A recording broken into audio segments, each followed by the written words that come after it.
प्रिय विद्यार्थियों, आज हम बायोजियोकेमिकल साइकिल या जैव भू रासायनिक चक्र में दूसरा चक्र कार्बन साइकिल या कार्बन का परिसंचरण पढ़ेंगे।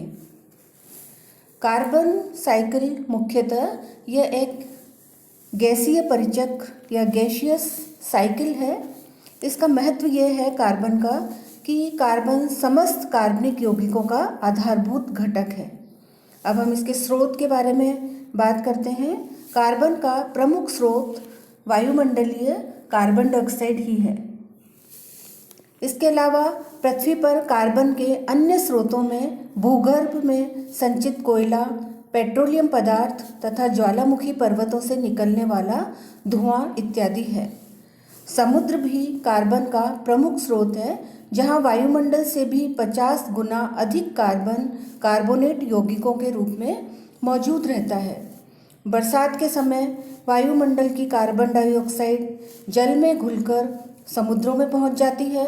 वहां इनसे कार्बनिक अम्ल बनता है और कार्बोनेट पदार्थों का अवक्षेपण हो जाता है।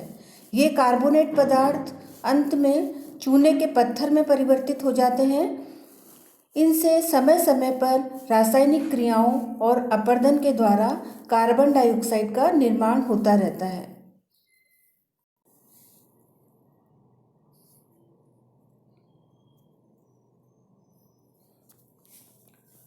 यहाँ हमने कार्बन साइकिल को रेखा चित्र की मदद से एक चक्र के रूप में बनाया है, जिससे कार्बन चक्र को समझना आसान हो जाता है। इस चक्र में हम देखते हैं कि हरे पौधे वायुमंडलीय कार्बन डाइऑक्साइड को प्रकाश संश्लेषण द्वारा उपयोग में लेकर भोजन यानी कि जैविक कार्बनिक यौगिकों का संश्लेषण करते हैं। तो इस प्रकार से जीवों में कार्बन डाइऑक्साइड के उपयोग में पहला चरण हरे पौधे द्वारा प्रकाश संश्लेषण करना है। प्रकाश संश्लेषण में हरे पौधे कार्बन डाइऑक्साइड का उपयोग करके कार्बनिक यौगिकों का संश्लेषण करते हैं। प्रकाश संश्लेषण में सूर्य के प्रकाश की उपस्थिति में कार्बन, ऑक्सीजन एवं हाइड्रोजन साधारण कार्बोहाइड्रेट्स में परिवर्तित होते हैं।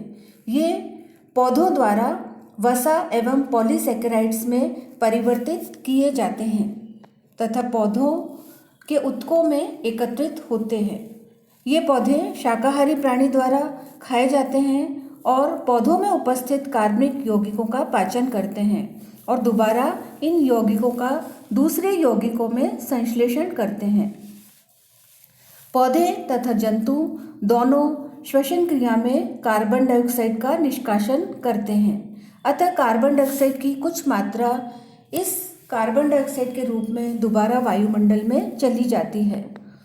उपभोक्ता प्राणियों की मृत्यु के पश्चात तथा पौधों की मृत्यु के पश्चात उनके शरीर में मृत कार्बनिक अवशेष डेड ऑर्गेनिक मैटर्स का अपघटन होता है, जो कि सूक्ष्म जीवों जैसे कि जीवाणुओं के द्वारा किया जाता है और इस अपघटन के पश्चात कार्बन फिर से वायुमंडल में पहुंचा दी जाती है।